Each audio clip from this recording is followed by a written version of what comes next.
সুপ্রভাত বাংলায় দেখুন পশ্চিমবঙ্গের বিভিন্ন খুঁটিনাটি খবর প্রাইম টাইমে দেখুন জেলার সেরা খবর দেখুন সুপ্রভাত বাংলা।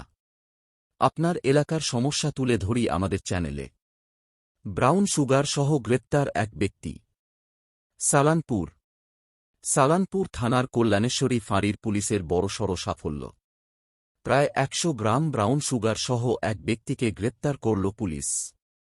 ধৃত ব্যক্তির নাম গোপী সিং, বছর ৩৮। ধানবাদ, ঝাড়খণ্ডের চিরকুন্ডার জুনকুদারের বাসিন্দা বলে পুলিশ সূত্রে জানা যায় ধৃত ব্যক্তির কাছে পুলিশ প্রায় ১১ গ্রাম করে ২টি ব্রাউন সুগারের প্যাকেট উদ্ধার করেছে। ঘটনা প্রসঙ্গে জানা যায় ধৃত ব্যক্তি গোপী সিং বাংলা থেকে ঝাড়খণ্ড নিয়ে যাচ্ছিল এই ব্রাউন সুগার। তবে ঝাড়খণ্ড প্রবেশের আগেই পুলিশের হাতে সে ধরা পড়ে যায়। জানা যায় ধৃত গোপী সিং লেফট ব্যাংক থেকে হেঁটে হেঁটে নাকা পয়েন্ট পার করার চেষ্টা করছিল। সেই সময় কল্যাণেশ্বরী ফাঁড়ির পুলিশের টহলদারির গাড়িতে কর্মরত পুলিশ আধিকারিক তাকে দেখতে পায়। পুলিশের গাড়ি দেখে গোপী সিং পালিয়ে যাওয়ার চেষ্টা করে। পুলিশের সন্দেহ হলে তাকে তাড়া করে কল্যাণেশ্বরী পুলিশ বাগানের কাছে তাকে ধরে ফেলে। পরে পুলিশের আধিকারিকদের উপস্থিতিতে তাকে তল্লাশি করা হলে তার কাছ থেকে উদ্ধার হয় ২টি ব্রাউন সুগারের প্যাকেট। ধৃত ব্যক্তিকে রবিবার দিন আসানসোল আদালতে পাঠানো হয়। দুর্গাপূজার আগে গরিব পরিবারকে সাহায্যের হাত বাড়িয়ে দিলেন আসানসোল রামকৃষ্ণ মিশন। আসানসোল রামকৃষ্ণ মিশনের অভিনব উদ্যোগ গরিব মহিলাদের শাড়ি বিতরণ করা হল আসানসোল রামকৃষ্ণ মিশন প্রাঙ্গণে। রবিবার সকালে আসানসোল রামকৃষ্ণ মিশন প্রাঙ্গণে গরিব মানুষদের মধ্যে বস্ত্র বিতরণ অনুষ্ঠানে উপস্থিত ছিলেন আসানসোল পৌর নিগমের চেয়ারম্যান অমরনাথ চ্যাটার্জি, রামকৃষ্ণ মিশনের সম্পাদক স্বামী সমক্তানন্দ জি মহারাজ। উপস্থিত অমরনাথ চ্যাটার্জি জানার ঠাকুর রামকৃষ্ণ এবং মা শারদার বাণী পুজোর সময় সবাই নতুন বস্ত্র পরিধান করবে, সেই বাণী অনুযায়ী আসানসোল রামকৃষ্ণ মিশনের পক্ষ থেকে গরিব মানুষদের বস্ত্র বিতরণ করা হয়েছে।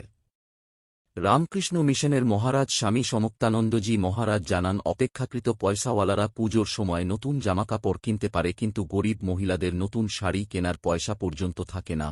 মা শারদা দেবীর ইচ্ছে ছিল পুজোর সময় সব গরিব মানুষদের মুখে হাসি ফোটাতে হবে, তাদের নতুন বস্ত্র পরিধান করাতে হবে, তবেই দুর্গাপূজার আনন্দ।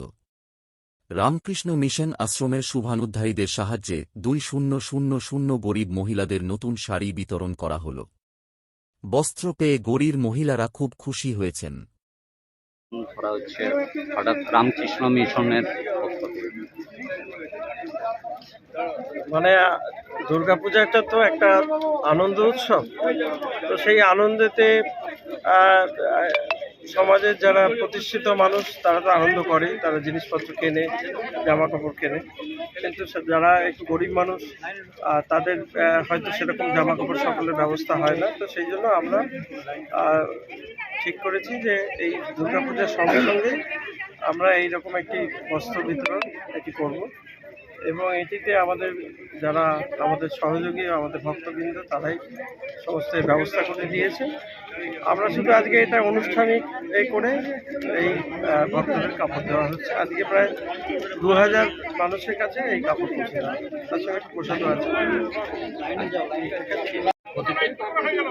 সমাত্মানন্দ মহারাজজির নেতৃত্বে সম্পাদক যে আসানসোলে রামকৃষ্ণ মিশন সেবা প্রতিষ্ঠানের মধ্যে যে ২০০০ লোককে আজকে শাড়ি বিতরণের ব্যবস্থা করেছে। দুর্গাপুজো আনন্দের উৎসব, মনের উৎসব, প্রাণের উৎসব। এই প্রাণের উৎসবে সবাই যেন নতুন বস্ত্র পরিধান করতে পারে শ্রী সারদা মায়ের কথা অনুযায়ী।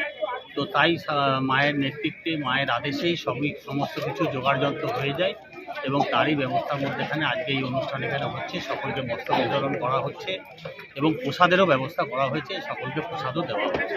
কুলটি থানার পক্ষ থেকে বিভিন্ন দুর্গাপূজা কমিটিদের পুরস্কার বিতরণ।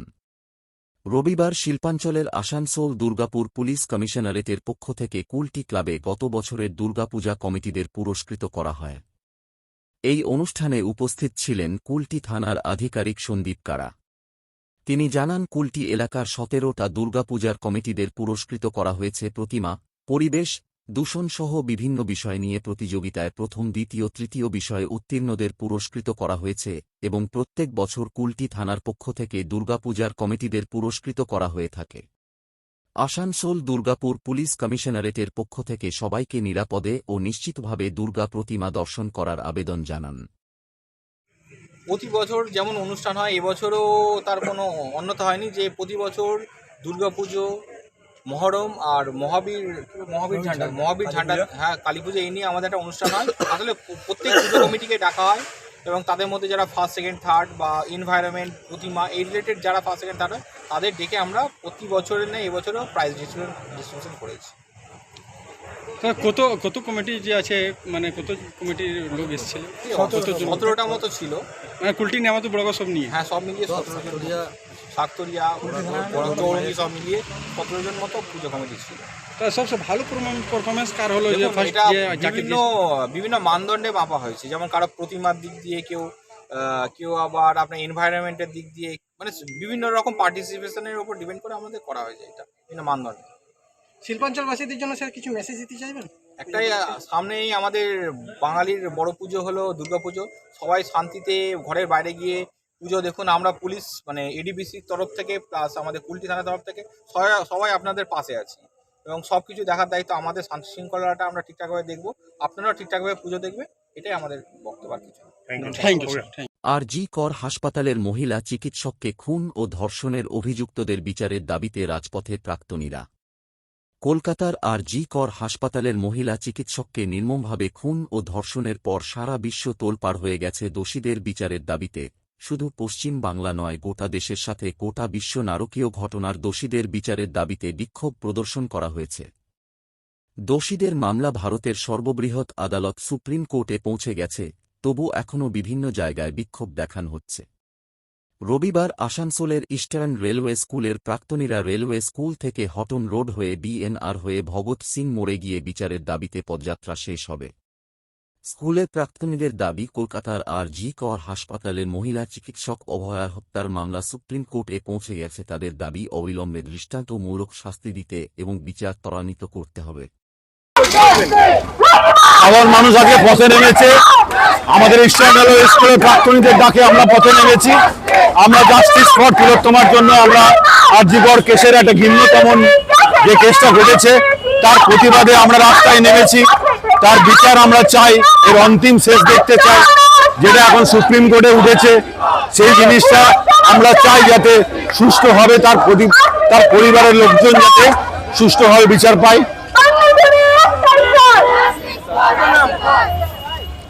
সৌম্য কুমার সাধু, 98 ব্যাচ। পথ নাটিকার মাধ্যমে বেটি বাঁচাও বেটি পড়াও প্রকল্পের প্রচার। রবিবার আসানসোলের বিভিন্ন জায়গায় ভারত স্কাউট অ্যান্ড গাইডসের পক্ষ থেকে কেন্দ্রীয় সরকারের বেটি বাঁচাও বেটি পড়াও প্রকল্প পথ নাটিকার মাধ্যমে প্রচার করা হয়। ভারত স্কাউট গাইডসের টিম লিডার লক্ষ্মী কুমার জানান, মেয়েদের স্বাবলম্বী বানাবার জন্য তাদের অভিভাবকদের সচেতন করার উদ্দেশ্যে এই প্রচার। মেয়েরা এখনও সমাজে সে রকমভাবে স্বীকৃতি পায়নি, তাদের অভিভাবকরা মেয়েদের শিক্ষিত করতে চায় না, তাই তাদের পথ নাটিকার মাধ্যমে সেই সব অভিভাবকদের উদ্দেশ্যে সচেতন করার কাজ, যাতে তারা মেয়েদের শিক্ষিত করে সমাজে মেয়েদের বিভিন্ন গুরুত্বপূর্ণ সংস্থার হয়ে কাজ করে দেশের নাম উজ্জ্বল করতে পারে। में Bharat scout guide traffic group Asansol से हूँ। हम लोग को एक रैली ऑर्गेनाइज हो रहा है जिसमें हम लोग का एक इवेंट है, जिसमें है कि आप कोई थीम लेके कोई गैदरिंग जगह पे जाकर आप क्या बोलते हैं पब्लिक में एक मैसेज, सोशल मैसेज बजाएं कि जिससे यहाँ का जो पब्लिक है थोड़ा सा समझे कि हाँ इसकी चीज़ पे हो रहा है, उसको हम लोग दिखाना चाह रहे हैं। जिसमें हम लोग का थीम है बेटी बचाओ बेटी पढ़ाओ। कहाँ कर रहे हैं? सब अलग अलग पार्ट से हम लोग कर रहे हैं। Station, Galaxy mall, Centrum mall, Pantaloons, जहाँ जहाँ गैदरिंग आप लोग कंटिन्यू करोगे क्या? हम लोग को परसों से हम लोग को रैली स्टार्ट है, उसमें हम लोग को ये थीम दिखाना है। थीम बच्चे क्या उद्देश्य क्या करते हैं? ये हम लोग इसलिए किए जा रहे हैं कि आज का जो जनरेशन चल रहा है जिसमें बेटी लोग को उतना छूट नहीं मिल रहा है, वो कर नहीं पा रही, उन लोग काबिलियत है पर उन लोग को वो काबिलियत नहीं मिला जा रहा है। तो हम लोग इसलिए कर रहे हैं, जो भी पेरेंट्स है इस वीडियो को देख के, इस वीडियो के माध्यम से अपने बेटी को आगे बढ़ाएं, उसको पढ़ने के लिए दे, उसका जो भी एम्बिशन है उसको रेडी करने के लिए दे, जो उनका जॉब करना है उस जॉब के लिए बाहर जाने के लिए वो अगर चाहती है तो उसको वो फ्रीडम मिले। इस सब के लिए हम लोग ये अवेयरनेस को निकाल रहे हैं। अभी कहाँ करोगे इसके बाद? अब इसके बाद हम लोग का स्टेशन में है, उसके बाद हम लोग आपका नाम? मैं ट्रैफिक ग्रुप आसनसोल से रेंजर लीडर लक्की कुमारी। কলকাতা আসানসোলগামী শ্যামলী ভলভো গাড়ির ধাক্কায় আহত এক রবিবার দুপুরে কলকাতা আসানসোলগামী শ্যামলী ভলভো গাড়ির ধাক্কায় আসানসোল দক্ষিণ থানার অন্তর্গত গোধূলি মোড়ের কাছে এক মোটরসাইকেলকে ধাক্কা মারলে আহত হয় মোটরবাইক আরোহী। স্থানীয় বাসিন্দারা তাকে জেলা হাসপাতালে ভর্তি করে দেয়।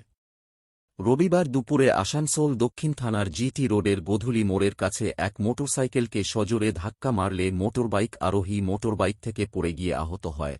হেলমেট পরা অবস্থায় থাকলেও পড়ে গিয়ে হেলমেট খুলে গিয়ে মাথায় আঘাত লেগে অচৈতন্য হয়ে গেলে স্থানীয় বাসিন্দারা তাকে টোটো করে জেলা হাসপাতালে ভর্তি করে।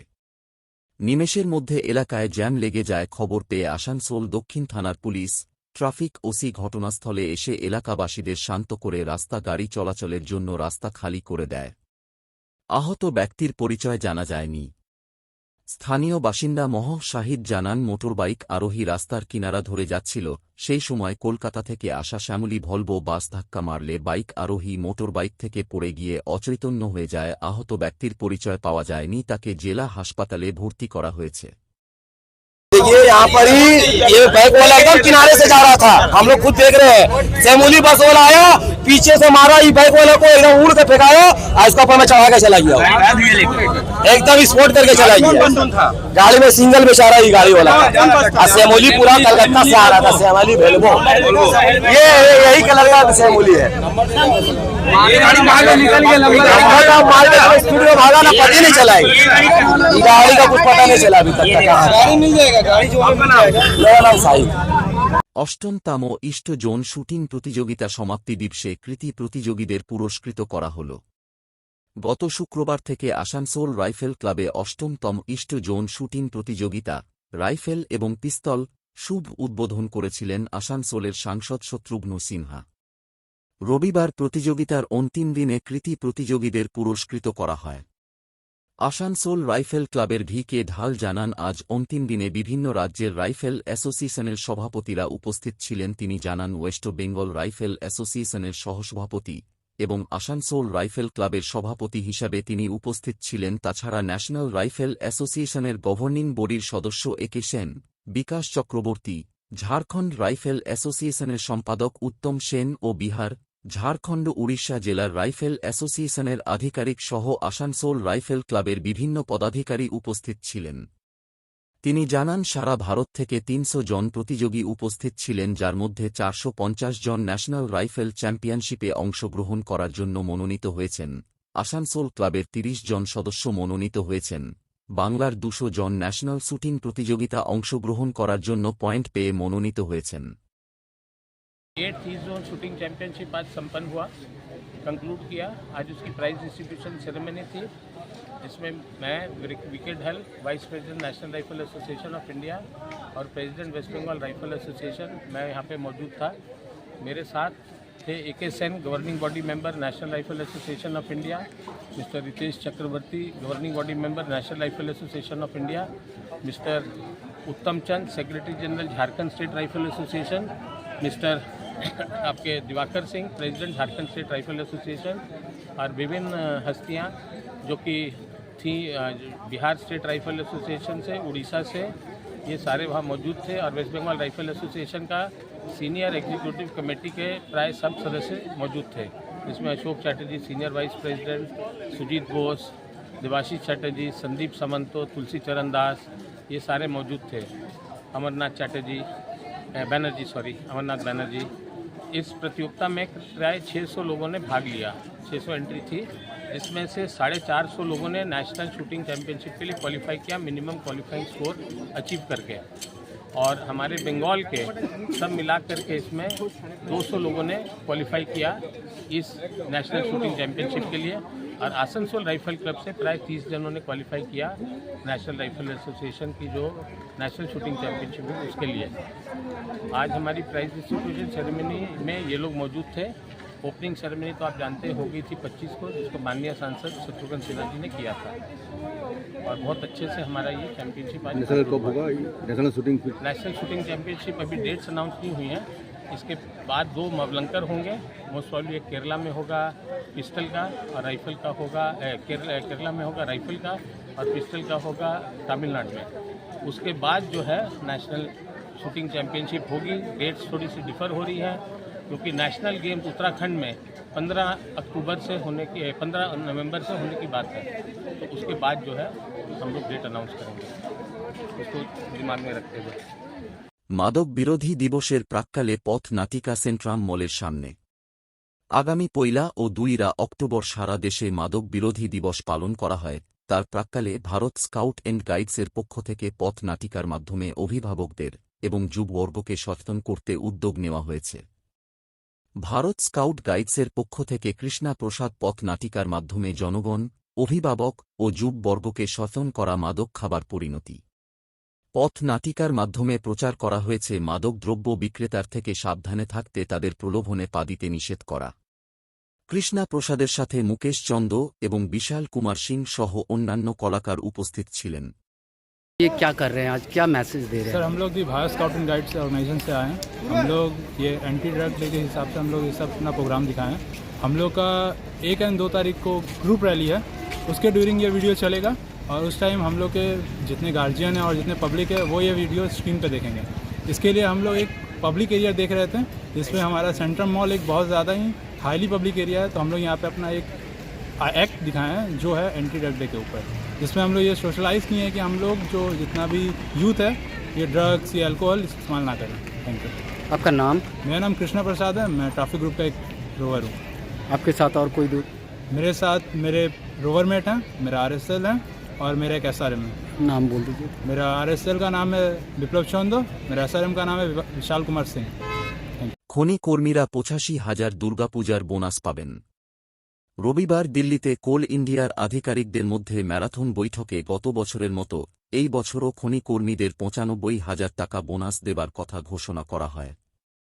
কোল ইন্ডিয়ার বিভিন্ন ইউনিয়ন 1 লক্ষ টাকা বোনাসের দাবি করছিল কর্তৃপক্ষের কাছে। প্রায় 3 ঘণ্টা ধরে ম্যারাথন বৈঠকে 1 লক্ষ বোনাসের দাবি করা হয়, কিন্তু প্রবন্ধক কমিটির সদস্যরা ইউনিয়নের দাবি মানতে অস্বীকার করে অবশেষে গত বছরের মতো এই বছর 95,000 টাকা বোনাসের কথা ঘোষণা করা হয়।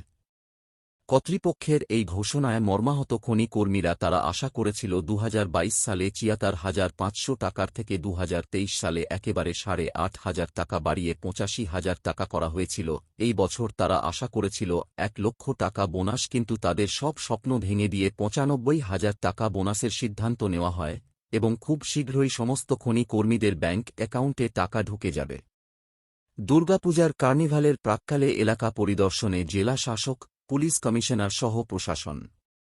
আগামী 14 অক্টোবর এবং 15 অক্টোবর দুর্গাপুর এবং আসানসোলে পূজা কার্নিভাল অনুষ্ঠিত হতে চলেছে। কার্নিভালের প্রাক্কালে ভগৎ সিং মোড় থেকে BNR মোড় সহ এলাকা পরিদর্শনে জেলা শাসক S পন্নাহবলম, আসানসোল দুর্গাপুর পুলিশ কমিশনারেটের পুলিশ কমিশনার সুনীল চৌধুরী সহ বিভিন্ন পুলিশ আধিকারিক, ট্রাফিক আধিকারিক উপস্থিত ছিলেন। পরিদর্শন করে কার্নিভালের যাতায়াতের রাস্তা, অনুষ্ঠান প্রদর্শনের জায়গা এবং দর্শনার্থীদের বসার জায়গা নিয়ে পরিকল্পনা করা হয়। সাথে নির্দেশ দেওয়া হয় দর্শনার্থীদের বসার জায়গা ঠিকমতো করার। গত বছর দর্শনার্থীরা ভালোভাবে প্রতিমা কার্নিভাল দর্শন করতে পারেনি, সেই কারণে খুব সতর্কতার সাথে দর্শকদের বসার জায়গা করার নির্দেশ দেওয়া হয়।